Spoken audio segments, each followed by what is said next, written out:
오늘은 주신 본문의 말씀 중심으로 흥왕하게 하는 사람, 흥왕하게 하는 사람이라는 점을 가지고 함께 말씀의 은혜를, 기도의 제목을 해피데이 주일에 도전받는 시간이 되기를 원합니다. 오늘 말씀의 제목 한번 따라해 보실까요?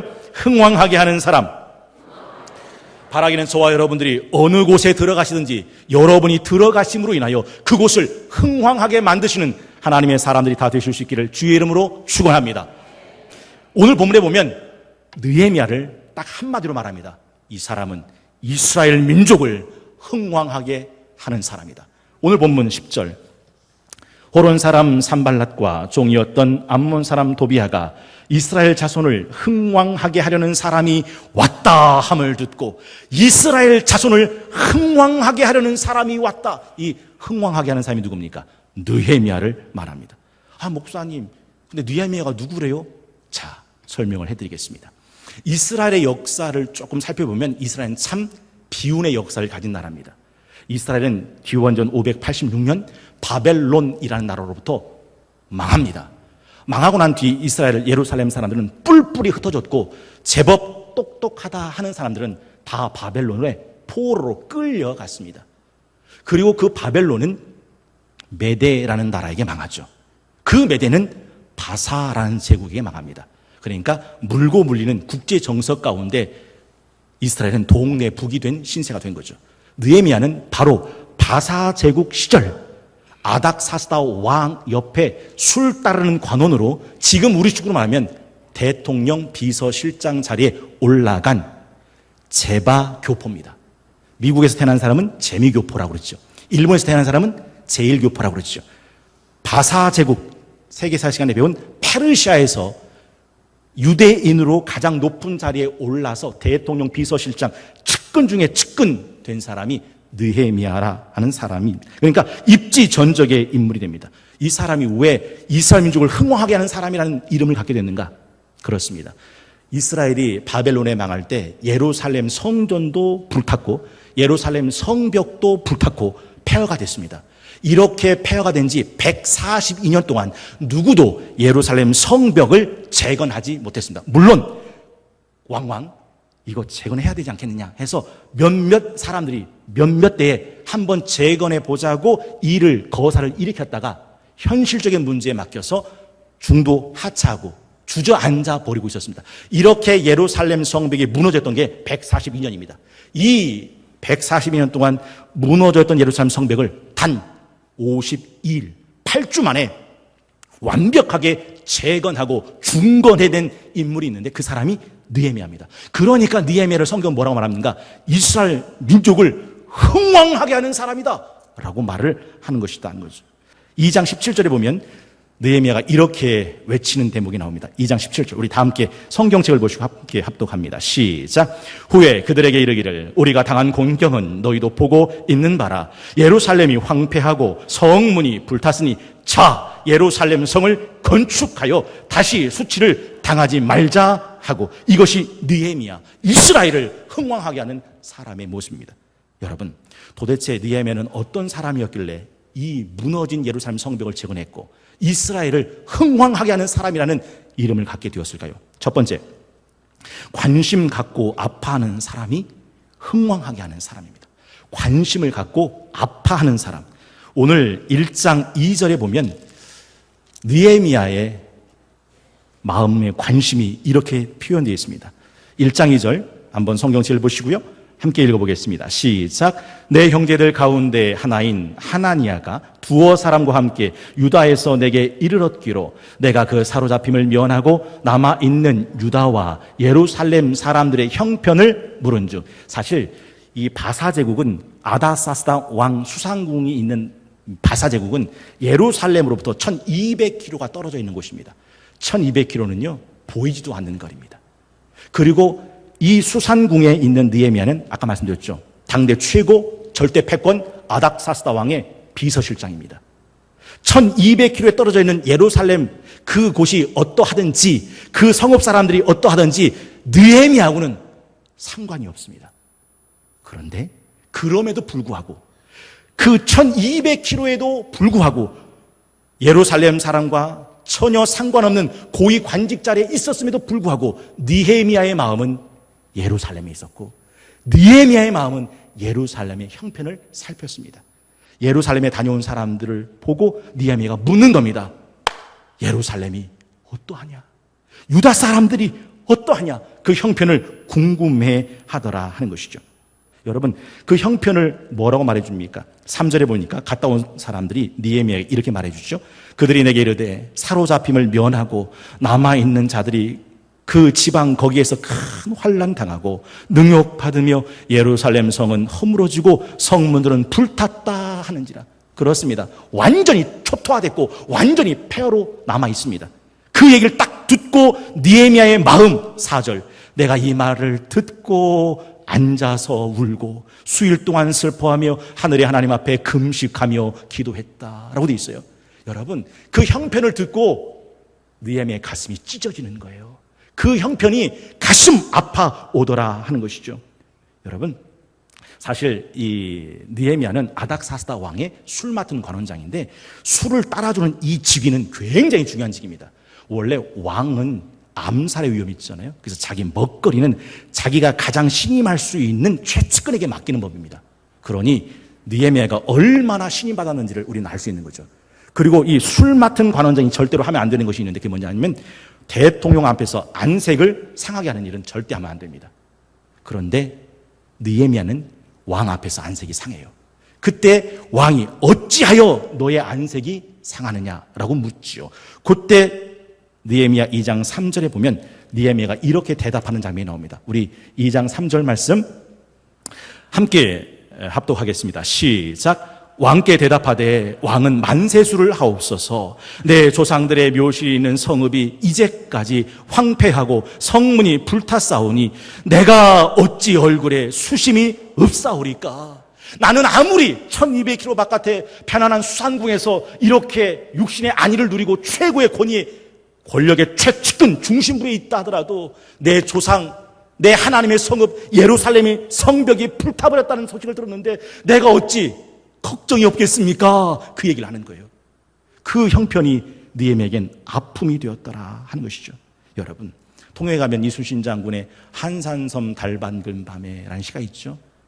한산섬 달 밝은 밤에 수로에 홀로 앉아 큰 칼 옆에 차고 깊은 시름하던 차에 어디선가 일성호각은 남의 해를 끝나니.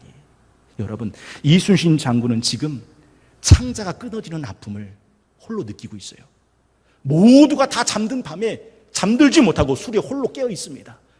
어디선가 들려오는 일성호각은 이순신 장군의 창자를 끌어요. 왜요?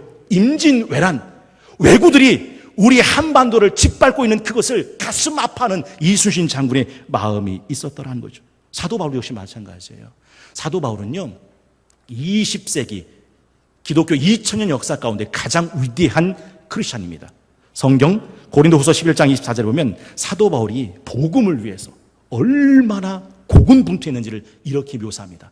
유대인들에게 40에 하나 감한매 5번 맞았고 3번 태장으로 맞고 1번 돌로 맞고 3번 파선하고 일주야 깊은 바다에서 지냈고 여러 번 여행하면서 강의 위험, 강도의 위험, 동족의 위험, 이방의 위험과 신의 위험과 광야의 위험과 바다의 위험과 거짓 형제 중에 위험 당하고 또 수고하여 애쓰고 여러 번 자지 못했고 주렸고 목말랐고 여러 번 굶고 춥고 헐벗었노라. 이 외일은 고사하고 이 외일은 고사하고 아직도 날마다 내 속에 눌리는 일 있으니 아직도 내 속에 눌리는 일이 있으니 곧 모든 교회를 위하여 염려하는 것이라. 이게 사도 바울은요, 이 교회를 향한 걱정이 이순신 장군이 한산섬 달 밝은 밤에 수레에 홀로 앉아 창자가 끊어지는 아픔을 느끼는 것을 똑같이 느꼈던 사람이었더라.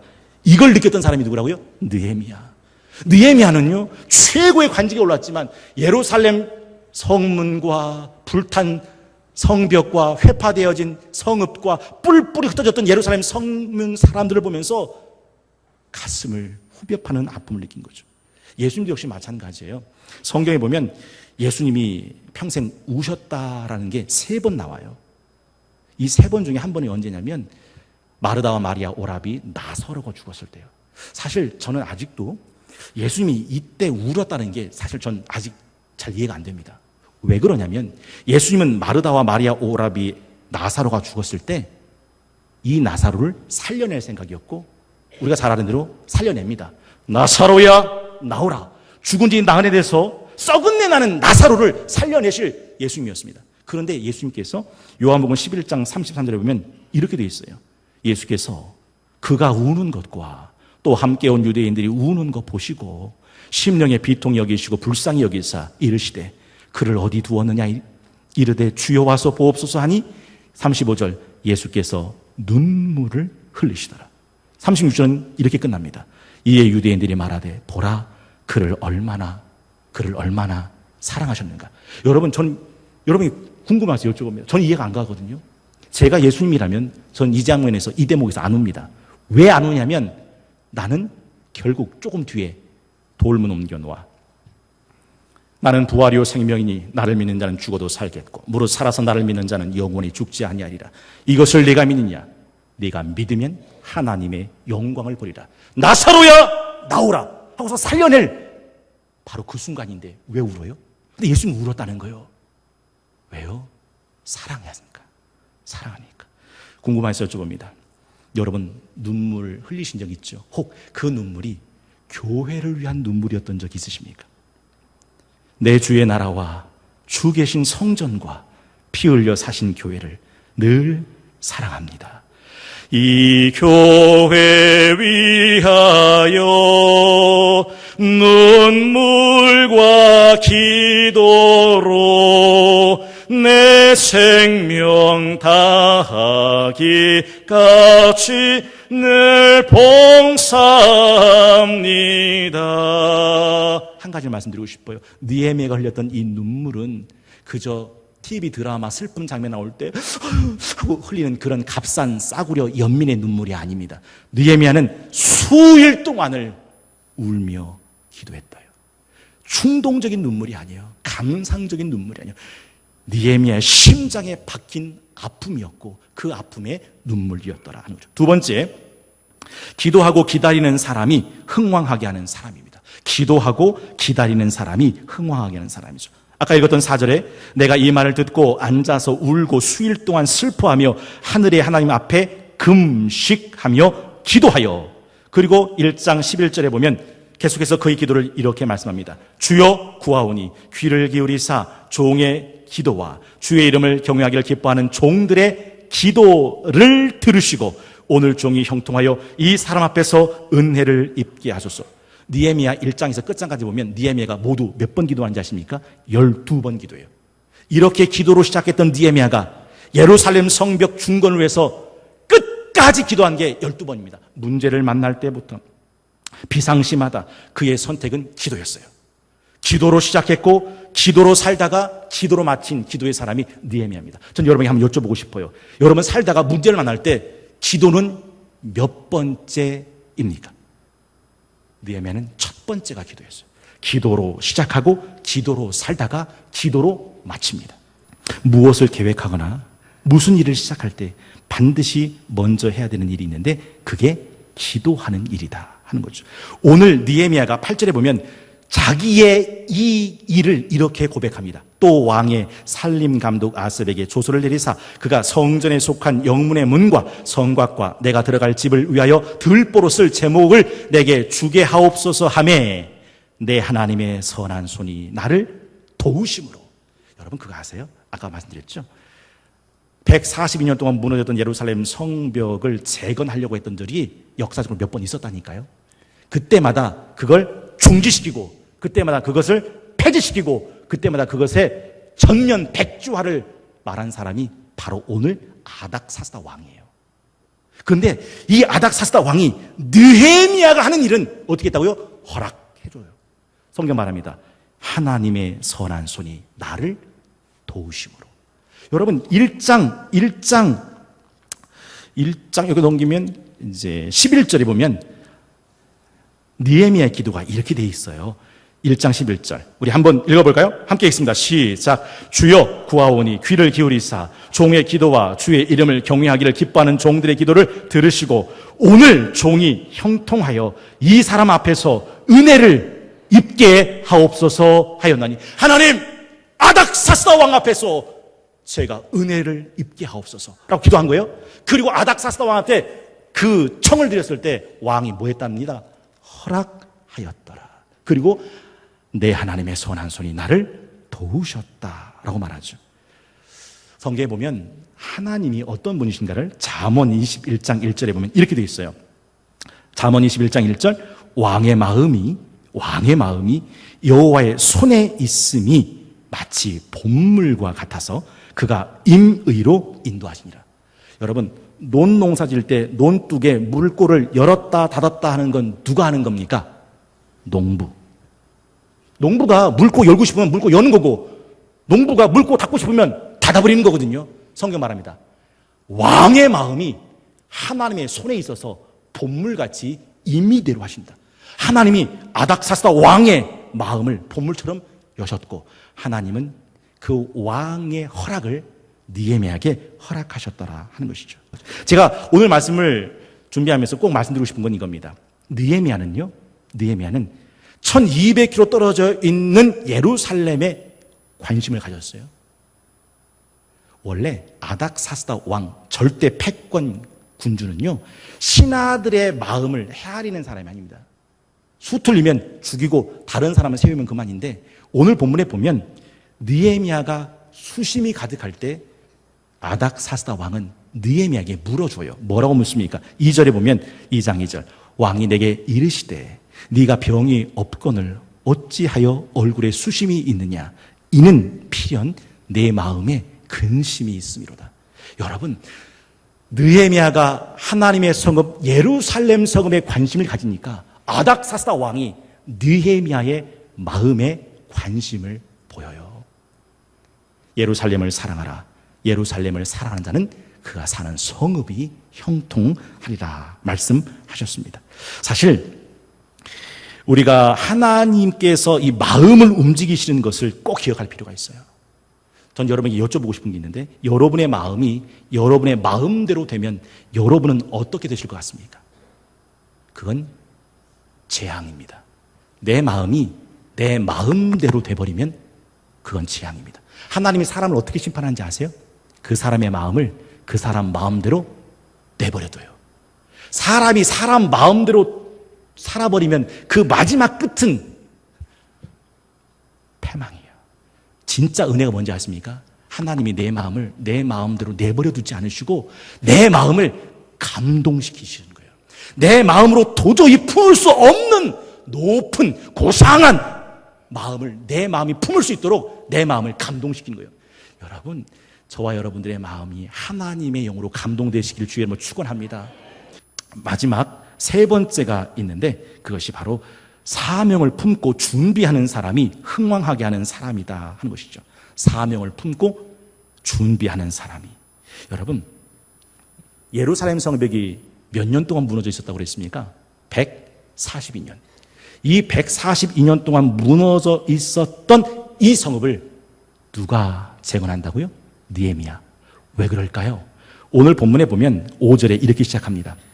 왕에게 아뢰되 왕이 만일 좋게 여기시고 종이 왕의 목전에서 은혜를 얻었사오면 나를 유다 땅 나의 조상들의 묘실이 있는 성읍에 보내어 그 성을 건축하게 하옵소서 하였는데, 지금 아닥사스다 왕이 이 느헤미야에게 뭐라고 말한지 아십니까? 4절에 보니까 왕이 내게 이르시되 그러면 네가 무엇을 원하느냐? 너 수심이 그렇게 가득한데, 내 마음의 근심이 그렇게 가득한데, 그럼 도대체 내가 뭘 해주길 원하니? 라고 물으신 거예요. 그때 느헤미야의 대답이 이겁니다. 나로 보내사 그 성 건축하게 하옵소서. 그 성이 어떤 성입니까? 예루살렘 성읍. 142년 동안 불타버리고 회파되어서 무너져버렸던 그 성읍. 몇 번 재건하려고 했다가도 주저앉아버리고, 몇 번 재건하려고 해도 현실적인 장애에 부딪혀서 다 두 손 두 발 놓고 있던 그 성읍, 그 성읍을 내가 가서 건축하게 하옵소서라고 했더라 하는 것이죠. 아까 말씀드렸죠. 이 예루살렘 성벽은요, 한때 아닥사스다 왕이 불허하고 금지하고 백주화시켰던 성읍이에요. 이 왕에게 내가 가서 이 성을 건축하게 해 주십시오라고 말을 하는 거죠. 목숨 건 도박 같은 거예요. 놀라운 것은 왕이 그 얘기를 허락했다는 거예요. 왠지 아세요? 맞습니다. 느헤미야는 기도했고 그 예루살렘 성벽을 재건하는 일이 느헤미야의 가슴 속에 사명이 되었기 때문이더라. 오프라 윈프리가 아주 유명한 말 했죠. 기억나십니까? 남보다 더 가졌다는 것은 축복이 아니라 그건 사명입니다. 자기보다 못한 사람을 도와야 할 책임이 있기 때문입니다. 남보다 더 큰 아픔이 있다면 그건 고통이 아니라 사명입니다. 아파본 사람만이 아픈 사람을 도와줄 수 있기 때문입니다. 남보다 설레는 꿈이 있다면 그건 망상이 아니라 사명입니다. 그 꿈을 이룸으로 많은 사람들을 행복하게 만들 수 있기 때문입니다. 남보다 더 부담되는 것이 있다면 그건 사명입니다. 사명을 다하지 못한다는 두려움 때문에 그것을 피하지 말고 기꺼이 그 부담을 사명으로 여기기에 감당해야 하기 때문입니다. 오프라 윈프리가 한 말이에요. 이건 사명이다. 느헤미야는요 1200km 떨어져 있었기 때문에, 느헤미야는요 대통령 비서실장이었기 때문에 예루살렘 성벽과 예루살렘 성읍 사람들의 형편과는 상관없는 사람이었습니다. 그러나 그렇기 때문에 예루살렘 성벽을 재건하러 갑니다. 왜냐하면 그게 자기의 사명이기 때문이죠. 여러분, 오늘 본문에 보면 6절에 계속해서 느헤미야가 얼마나 철저하게 준비되어 있는 사람인지를 보여줍니다. 왕이 나를 보내기를 좋게 여기시기로 내가 기한을 정하고, 7절, 강 서쪽 총독들에게 내리시는 조서를 내게 주사 그들이 나를 용납하여 유다에 들어오기까지 통과하게 하시고, 8절, 또 왕의 삼림 감독 아삽에게 조서를 내리사 그가 성전에 속한 영문의 문과 성곽과 내가 들어갈 집을 위하여 들보로 쓸 제목을 내게 주게 하옵소서. 느낌 오십니까? 이미 느헤미야 계산 속엔 이 모든 것이 다 계산되어 있는 거죠. 가서 얼마를 머물러 그 일을 마치고 돌아올 수 있는지 그 기한마저 정확히 계산되어 있는 거죠. 만약 준비되지 않았다면 어떻게 계산할 수 있겠습니까? 준비되지 않았다면 어떻게 필요한 조서를 받아내서 총독들에게 줄 수 있겠습니까? 어떻게 계산되지 않았다면, 준비되지 않았다면 왕의 삼림 감독이 아삽이라는 것을 알아낼 수 있었겠습니까? 그리고 그 성문을, 성곽을, 집을, 들보로 쓸 제목들을 얼마나 들어갈지 견적내지 않았다면 어떻게 이걸 요구할 수 있었겠습니까? 모든 것을 다 구체적으로 준비해 놓았더라 하는 것이죠. 오늘은 9월 18일 총회지정 남신도의 주일이자 11월 20일 1120 해피데이 선포주일로 지키는 주일 아침입니다. 저는 주신 본문의 말씀 중심으로 흥왕하게 하는 사람이라는 점을 가지고 함께 말씀의 은혜를 나눴습니다. 142년 동안 무너졌던 예루살렘 성벽, 그러나 느헤미야는 가서 52일 만에 재건해냅니다. 예루살렘 형편에 관심을 가졌고 그 형편에 진심으로 아파하는 마음이 있었기 때문에 그는 흥왕케 하는 사람이 될 수 있었습니다. 두 번째는 금식하며 기도하고 하나님의 때가 오기를 기다렸기 때문에 그는 흥왕케 할 수 있었습니다. 세 번째, 그는 지금 그 형편을 발만 동동 거리고 있었던 것이 아니라 내가 지금 무엇을 할 수 있는지를 생각했고 그것을 할 수 있기 위하여 해야 하는 일을 자기의 사명으로 품고 구체적으로 준비할 수 있었기 때문에 흥왕케 하는 사람이 되었습니다. 바라기는 11월 20일 해피데이 주일을 통해서 잃어버린 영혼들이 돌아오므로 기다리시는 하나님, 돌아온 영혼들, 기도로 준비한 우리 성동교회 모두가 함께 기뻐하고 즐거워하는 해피데이 역사를 써가는, 정말로 해피데이를, 정말로 우리 성동교회를, 정말로 여러분의 가정과 인생을 흥왕케 하시는 우리 남신도 회원들과 우리 모든 성동교회 성도님들이 다 되실 수 있기를 주의 이름으로 축원합니다.